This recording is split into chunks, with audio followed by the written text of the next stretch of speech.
Olá a todos, sejam bem-vindos a mais uma aula de patologia na playlist de degradação e morte celular. Hoje falaremos sobre estresse oxidativo e resposta celular. Não deixa de seguir o canal, viu? Os radicais livres, derivados de oxigênio e nitrogênio, representam mecanismos importantes de agressão celular. Para neutralizar seus efeitos, as células dispõem de dispositivos antioxidantes que mantêm o equilíbrio intracelular. Quando esses mecanismos falham, o excesso de radicais livres induz uma resposta adaptativa conhecida como estresse oxidativo. A agressão de baixa intensidade. A ativação de vias que leva à transcrição de genes favorecedores de sobrevivência, substâncias antioxidantes, proteínas de choque térmico, HPSP, e moléculas anti-apoptóticas representam uma agressão de baixa intensidade. Agora, agressões de alta intensidade podem vir de acionamentos de vias que conduzem à morte programada celular. As respostas dependem da capacidade de adaptação e dos recursos celulares disponíveis. Elas dependem fundamentalmente da intensidade de alteração no equilíbrio redox celular, determinando se a célula sobreviverá ou entrará em processo de morte. As principais vias de transdução ativadas: NF-κB, Nuclear Transcription Factor Key in B cells, a via pró-inflamatória essencial na resposta ao estresse oxidativo mediando a expressão de genes inflamatórios. MAPK, Mitogen Activated Protein Kinases, especialmente JNK e P38, que ativam genes antioxidantes ou pró-apoptóticos, dependendo da intensidade do estresse. IF1, Heat Shock Induced Transcription Factor, o fator existente no citosol que, após a ativação, sofre trimerização e ativa genes de sobrevivência. E o que acontece quando falha esses mecanismos adaptativos? A peroxidação molecular, lesões em proteínas, lipídios e ácidos nucleicos por ataques oxidativos. Alteração na estrutura molecular fundamental. A formação de aldeídos. Geração de aldeídos a partir da peroxidação lipídica, favorecendo a formação de adultos com proteínas diversas. A modificação funcional. Proteínas do citoesqueleto agrupam-se e precipitam-se, formando corpos hialinos. Proteínas mal dobradas formam agregados precipitados e o estresse do retículo endoplasmático. Adultos de proteínas e proteínas mal dobradas desencadeiam estresse no retículo endoplasmático, podendo resultar em morte celular. Resposta ao mal dobramento das proteínas. Estresse do retículo endoplasmático. As proteínas nascentes no retículo endoplasmático podem ficar mal dobradas em diversas situações, especialmente quando há redução de ATP, agressão por radicais livres ou baixa disponibilidade de carboidratos para glicação. O acúmulo de proteínas desencadeia uma resposta celular complexa e altamente regulada. Proteínas mal dobradas acumulam-se no retículo endoplasmático e se associam a chaperonas, que tentam repará-las. Uma resposta imediata a qualquer agressão é o número da expressão de proteínas de choque térmico, HSP, às quais as chaperonas estão intimamente ligadas. As proteínas transmembranosas do retículo endoplasmático, PERC, proteína quinase que fosforila fatores de tradução, inibindo a síntese de novas proteínas, exceto as essenciais para a sobrevivência. IRI1, endorribonuclease, que processa RNA mensageiro específico, ativando fatores de transcrição para genes de chaperonas e degradação proteica. ATF6, fator de transcrição que, quando ativado, migra ao núcleo e induz a expressão de genes relacionados a UPR e chaperonas. A resposta ao moldobramento de proteínas. Primeiro, inibição da tradução. O bloqueio da síntese de novas proteínas, exceto para HSP, e proteínas necessárias ao transporte de proteólise e de proteínas mal dobradas. Proteólise de proteassomos. A degradação sistemática de proteínas mal dobradas através do sistema ubiquitina-proteassomo, removendo elementos danificados. E a ativação dos genes. Expressão aumentada de genes de chaperonas e outras proteínas necessárias no progresso de autofagia e proteólise. Esse conjunto de respostas é denominado resposta ao mal dobramento de proteínas, o PR, Unfolding Protein Response, ou estresse do retículo endoplasmático, um mecanismo fundamental para a homeostase celular. Proteotoxicidade e doenças neurodegenerativas. Acúmulo de proteínas mal dobradas.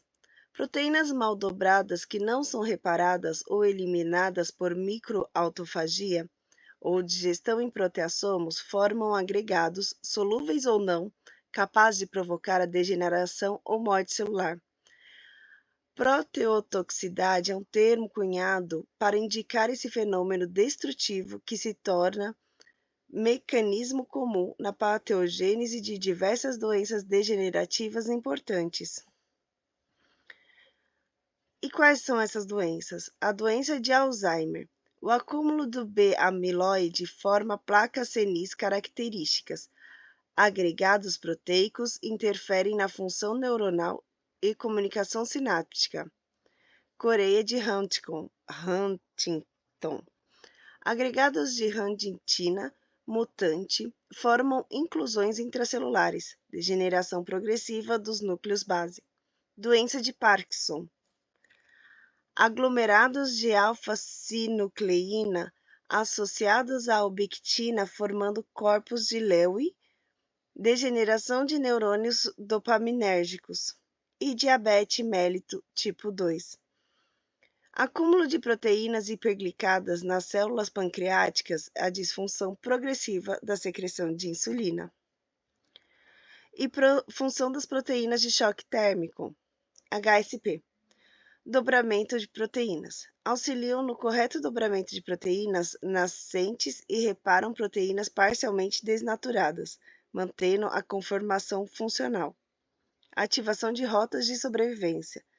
Estimulam vias de sinalização e promovem a sobrevivência celular em condição de estresse, aumentando a resistência a agressões. E inibição da apoptose. Bloqueiam as vias que conduzem à morte celular programada, protegendo a célula de sinais de pró-apoptóticos em situações de estresse moderado. Agora vamos falar sobre os mecanismos de indução da apoptose pelo estresse do retículo endoplasmático.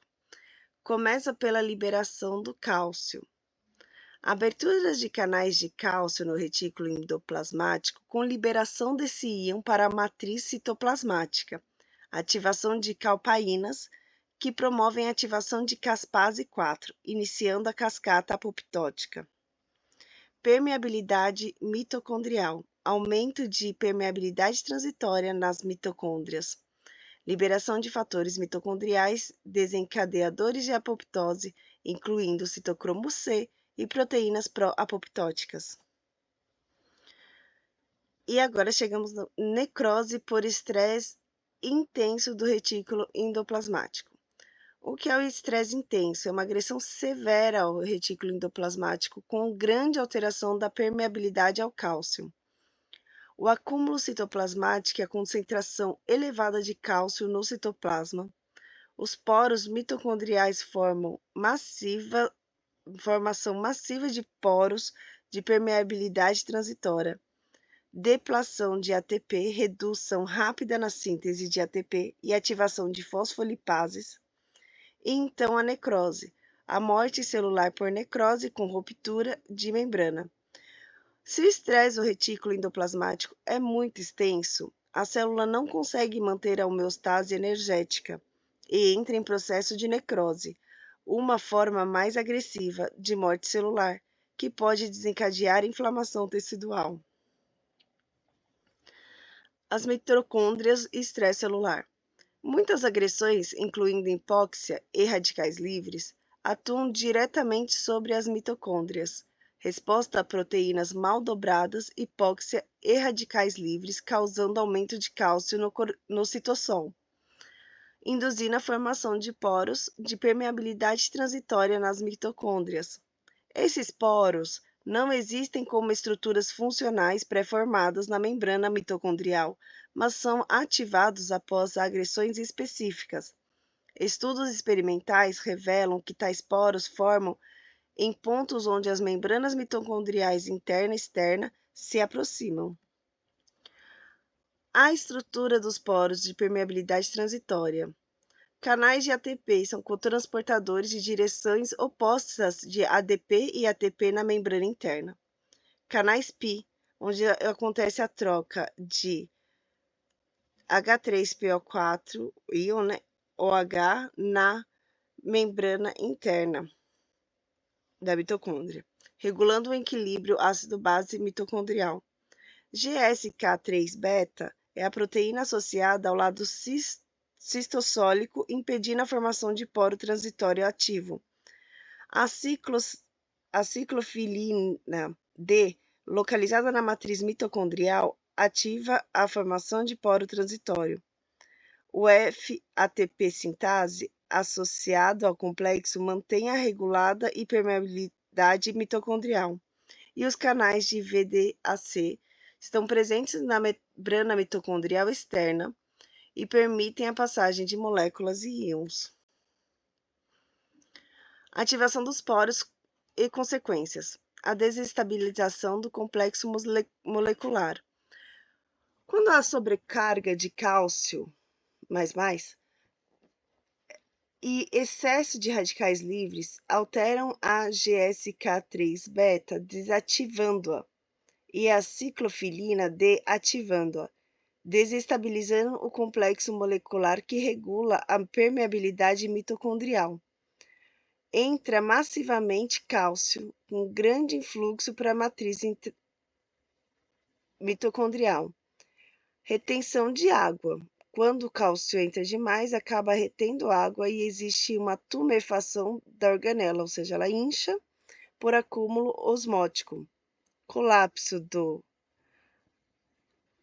alfa, sei lá que desenho. Redução drástica do potencial da membrana. Parada da produção. Anulação completa da síntese de ATP. E então a necrose. Morte celular por depleção energética. Não tem mais energia, porque as mitocôndrias que fazem energia através de respiração celular. Então, a morte. Inibidores de ciclofilina D podem reduzir ou impedir a necrose por sobrecarga de cálcio, sendo alvos terapêuticos promissores para a proteção miocárdica na lesão por isquemia de reperfusão. Fatores pró-apoptóticos mitocondriais. A permeabilidade transitória pode aumentar predominantemente a membrana mitocondrial externa, favorecendo a libertação e a liberação de diversos fatores que induzem a apoptose. O citocromo C, a proteína essencial da cadeia respiratória que no citosol ativa o apoptossomo. AIF é o fator que, indutor da apoptose, migra ao núcleo, causando a fragmentação do DNA. Endonuclease G, enzima que degrada o DNA nuclear e forma independente de caspases. E o SMAC-OMI São proteínas que neutralizam o inibidor de caspases, amplificando o sinal apoptótico. E as alterações morfológicas mitocondriais. Como resposta a proteínas mal dobradas no estresse oxidativo acentuado, o processo de fissão, fusão e mitofagia estão profundamente alterados. Isso resulta em mitocôndrias morfologicamente anormais, por exemplo, as megamitocôndrias, organelas aumentadas na função e tamanho com a função comprometida. Ela está maior, mas a função dela está comprometida. As mitocôndrias deformadas, que são estruturas irregulares com cristas desorganizadas, frequentemente são observadas na estatohepatite alcoólica ou não alcoólica, indicadores de disfunção metabólica severa. O papel dos lisossomos no estresse oxidativo. Até recentemente, os lisossomos... E esse livro aqui é de 2013, né? Então deve ter até mais coisa ainda. Vou considerar... Até recentemente, peronomútil. Os lisossomos eram considerados importantes apenas no processo de autólise, após a necrose e a autofagia. Evidências atuais mostram que participam ativamente também na morte celular por apoptose ou necrose. A desestabilização da membrana. Agressões variadas desestabilizam a membrana lisossômica através da ativação à esfingomielinase. A geração de ceramida. A produção de ceramida e esfingosina que interagem com a membrana aumenta sua permeabilidade. A liberação de catepsina. A saína de catepsina que induzem a apoptose por ativação de Bax e BID. O aumento da permeabilidade mitocondrial. Facilitação da libertação de fatores pró-apoptóticos mitocondriais. Os lisossomos e a inflamação. Na secreção de ATP, os lisossomos podem concentrar ATP no seu interior e servir como meio de secreção desse nucleotídeo fosforilado. O ATP secretado atua com receptores purinérgicos, induzindo a eliminação de potássio e entrada de cálcio. Já a ativação de inflammassomos, na resposta ao mau dobramento da proteína, os lisossomos liberam catepsina B, que ativa inflammassomos.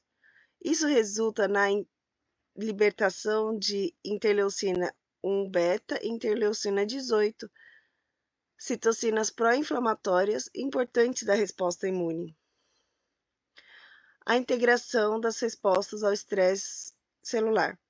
O estresse celular representa uma complexa integração de respostas envolvendo múltiplas organelas e vias de sinalização. Agressões de várias agressões convergem para as mitocôndrias, que funcionam como centro integrador das decisões entre sobrevivência e morte celular. O retículo endoplasmático faz a resposta ao mau dobramento proteico e libertação do cálcio. As mitocôndrias, centro decisório entre a apoptose e necrose, baseando na intensidade do estresse. E os lisossomos, a participação ativa da morte celular e ativação de respostas inflamatórias. A compreensão desse mecanismo é fundamental para o desenvolvimento de terapias voltadas à proteção celular em condições patológicas, desde doenças neurodegenerativas até lesões por isquemia e hiperfusão. Paramos por aqui a aula. Ela tá bem legal, assim, para quem teve um pouco já das matérias de biologia celular, falando mais aprofundadamente sobre mitocôndrias, viram hoje algumas coisas que talvez vocês não soubessem. Eu espero ver vocês na próxima aula. Muito obrigada por assistir até aqui e até mais.